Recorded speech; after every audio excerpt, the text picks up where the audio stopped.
Hey everyone, I'm 25, female, and today I'm here because I feel like I'm being cornered by my family. My father passed away when I was 4 years old, and my mother, bless her heart, decided to give all her life to me. She did everything to make sure that I had a decent life, the best education, and everything. She ensured that I never felt the absence of a father figure in my life, and I appreciated her for that a lot. That is why, when I was 16 and my mother asked me if I would be comfortable with her dating, I was very supportive. I wanted her to find her happiness very badly.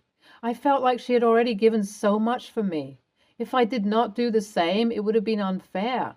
Plus, I wanted her to find her happiness in the company of a man, which is something she did not allow herself to feel after my dad passed away. So trust me, I was very supportive of her finding love. The first few guys she dated did not hit it off with her. Not only was she a single mother, she was a mother who knew how to pull her weight and hold her ground. So I suppose she intimidated them, which in my opinion was a good thing because she deserved nothing less than the perfect man. That is why when she started dating Joe, fake name, and the relationship lasted for more than 6 months, I was happy to see it.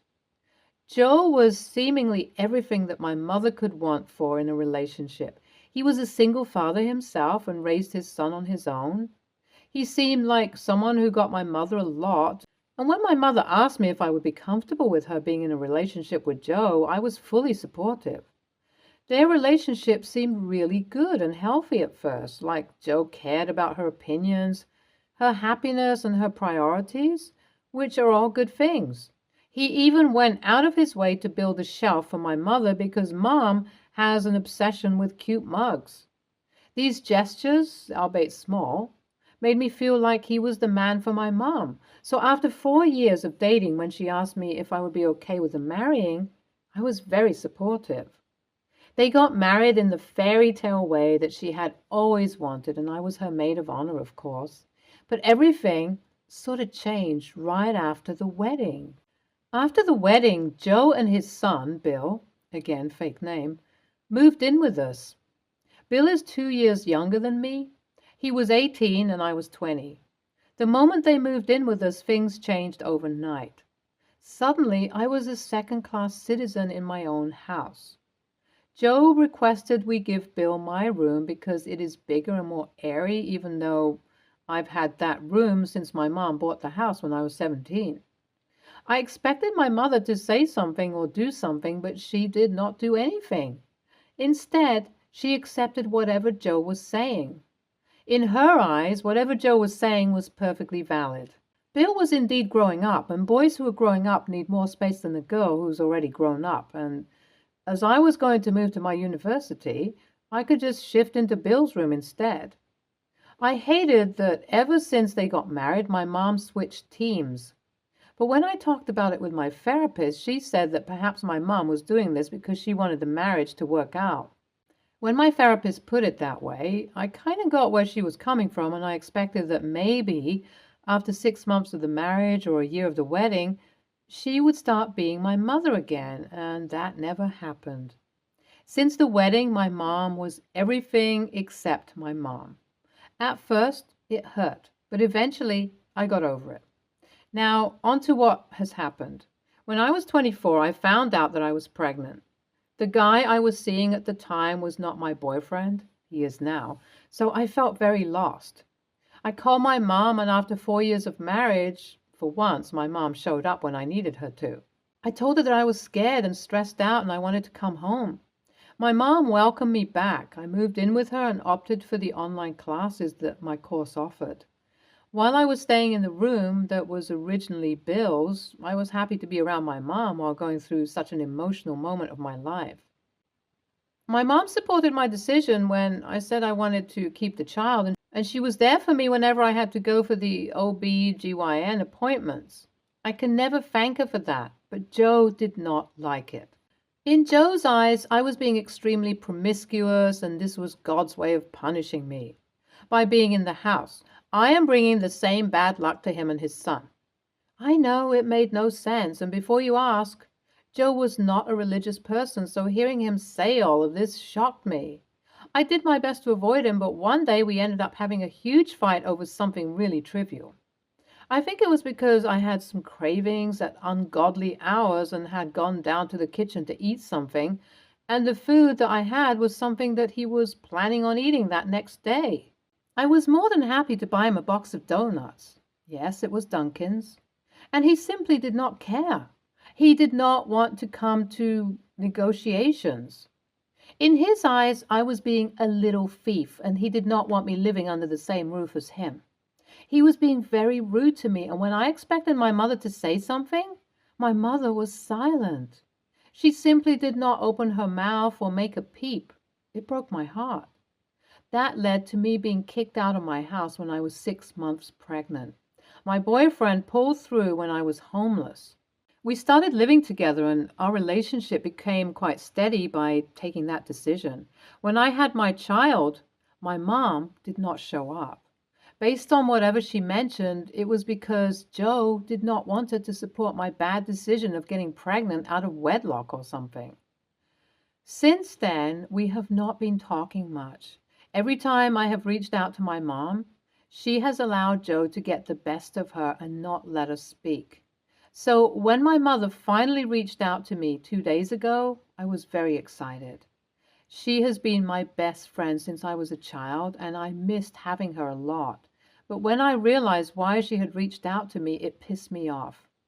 Turns out, Bill got a girl pregnant and decided to promptly marry her without having any plans for his finances and future, and now Mom and Joe want me to house Bill and sister-in-law. It was very clear that the idea was Joe's because after 30 seconds of my mom bringing up the topic, he snatched the phone from my mom and started demanding that I house Bill and sister-in-law. I promptly refused him, and he started going off on me, saying how family never leaves and whatnot. I obviously reminded him about the time he kicked me out of the house over donuts, and he called me TA and hung up on me. Since then, I have been receiving voicemails from him, Bill and Mom, and insulting me and telling me how I am disappointing person for not being there for the family. I told my boyfriend about this, and he thinks I'm doing the right thing by not letting them come over, but at the same time, I feel so guilty.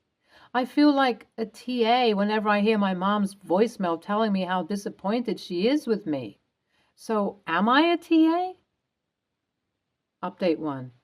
My mom called me again. She tried to have a heart-to-heart conversation with me. She said how I am a good daughter and I have done a lot of things that she can never imagine doing, and that is why she expects me to be there for the family. It was clear that Joe was on the other side of the call because I could hear his huffs and quiet whispers, which were not quiet at all, urging my mother to let Bill move in with me. I told her that it is not happening and my decision is final. The moment I said that, Joe took the phone from her and started going off on me. He called me selfish and ungrateful. He said that when he knew me the first time, he knew that I was an ungrateful little brat. And he thought that after marrying my mom, he would have been able to fix me. But because my mother was so gentle with me, I dare to behave the way that I am behaving right now. I should be ashamed that despite being the oldest of the siblings, I'm not willing to take care of Bill and sister-in-law. I should be ashamed for not providing for the family, and on top of that, I should be ashamed of having a child without being married. While he was going off on me, my mom barely said a single word. I broke down and asked my mom why she would let Joe speak with me like this. I reminded her that I am her daughter, and I reminded Joe that if I had said no, my mom would have never gone out on the second date with Joe, let alone marry him. So he should speak with me with a little bit of respect. Joe did not say anything and just hung up on me. So that was something. Update 2. Hey everyone, thank you for pointing out the signs of abuse. I'm also thinking that my mother is being abused by Joe. I've been trying to reach out to her and have that conversation, but as I have mentioned so far, she's not open to having a conversation with me because of Joe having this monopoly on her daily life. But I will definitely try doing whatever is necessary to get her out of that situation. I'm probably going to leave a voicemail for her and see how that ends up for both of us. Wish me luck. Update 3. The voicemail surprisingly worked. My mom and I met for coffee 3 days after I sent the voicemail, and she broke down when we met. She told me that while Joe is not abusive verbally, but he has been emotionally quite abusive. Since they got married, she tried to be up to his standards and work out everything accordingly, but it did not work out the way she thought. His demands simply never stopped, and she knew that she was denying me of things that were rightfully mine, but she could not stop because she felt like she finally had a shot at being happy. And she would be stupid if she did that. I told her that I understand where she's coming from and explained why I thought she was being abused. She went through the comments you guys left and decided that she would take the necessary steps regarding that, and she apologized for not being there for me for the past 5 years. While a sorry does not fix the absence, I do believe that it is better than nothing, and I appreciate that. So now we just wait and watch. Update 4. Hey everyone. It has been 6 months since my last update, and a lot of things have happened. But I will make it short for you guys. My mom and Joe are divorced. She realized that indeed whatever she had with Joe was no longer healthy for her, and that Joe was kind of binding her to himself and making her dependent on him by taking charge of the finances and everything. They tried to talk it out, and Joe refused to understand where she was coming from and tried to gaslight her into being subservient. That did not end up well, and now my mom is single again. The divorce was a bit grueling, but she came out of it victorious. Bill and sister-in-law have moved out of the house along with Joe, and we do not know what they're up to. We are happy with where we stand now. I'm glad that my child has her in their life, and I'm happy to have my mom back. Thank you for reading so far. Hey, OP, NTA for not allowing Bill and sister-in-law to move in, but I have to say that I am concerned about the safety of your mom.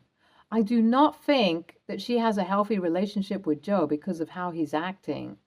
I'll not be surprised that he is abusing your mom. Please look into this. NTA, you should not let them come over and live with you. They sound extremely entitled. Your mother has no backbone. They are walking all over you. Next story. I, 25, female, have a friend called Morgan, 27, female. Morgan and I have been drifting apart in recent years due to our differing opinions of how she handled the situation at our other friend's, 25, female, Lucy, wedding in 2019. Lucy had asked Morgan to make some desserts and sweet treats for the reception, and she agreed. This was the only food that was going to be at the reception other than cocktail sandwiches. They agreed on the price. For the sake of simplicity, let's say £500 for all the baked goods. This isn't what they actually offered. It was much more. Because when they organized this, Lucy and her partner were solely paying for the wedding. About 7 months before the wedding, Lucy's parents offered to pay for the remaining fees, which they took up. This meant they theoretically had more money to pay Morgan for the food she was making. This is how it looked on paper. But in reality, the money was swallowed up quickly by other fees and whatnot. I guess Morgan found out about the extra money at the wedding and tried to ask Lucy for more, but Lucy refused because she literally didn't have it. Morgan wanted £2,000 now instead of £500. So she took the all-baked goods and put them back in her truck, and so no one had anything to eat for most of the reception. Lucy was obviously having a breakdown, and her partner, the families of the married couple, all our friend group, were trying to convince her to bring the food back in, but she refused. Luckily, some people went and ordered a ton of pizzas, burgers, milkshakes, etc., and the wedding was saved, but it caused so much unnecessary stress. I have sort of stopped talking to Morgan, but she is vaguely in the friend group because she's loosely related to Lucy, and she's been trying to get over it because they see each other at family gatherings. Anyway, I announced my engagement in December, and we're getting married in August 2023. Everyone but Morgan is invited. I'm not trying to be a bitch, but she has shown herself to be very vindictive and calculated in her malicious actions since this wedding debacle. and the last thing I want is her kicking off. We have a separate group chat that Morgan is not in, but she knows I'm getting married and is upset that she's not invited. She called me and asked why I couldn't invite her. I told her that, one, we're not friends. Even before Lucy's wedding, we were more acquaintances. And two, her behavior at and after Lucy's wedding has made me doubt her maturity, and I want my day to be special. I know I can't prevent everything from happening at my wedding, but if I can remove one factor, someone who is known for being argumentative and vindictive, for my own anxiety, then fine. Now she's trying to convince Lucy to convince me to let her come. Morgan is super upset at me and my fiancé. AITA? NTA, though I do think you should have kept Lucy out of it. You should have just left it as, I never thought of us as friends, and left it to that. Now you brought Lucy into more drama that she didn't need when she seemingly is trying to patch it up. They still hang in family gatherings, and Lucy didn't push her out of the friend group when no one else likes her. So that kind of makes you shitty, but not for inviting her. But you should apologize to Lucy for extending her drama. Next story. Using a throwaway account because family uses Reddit. I, male, 22, have a small dog, 6, and we had no issues with my sister nor her partner. Here's what happened. Yesterday, I was visiting her because she needed help at home because her partner had a 24-hour shift. As always, my dog was with me and he was well behaved and sat in a place the whole time.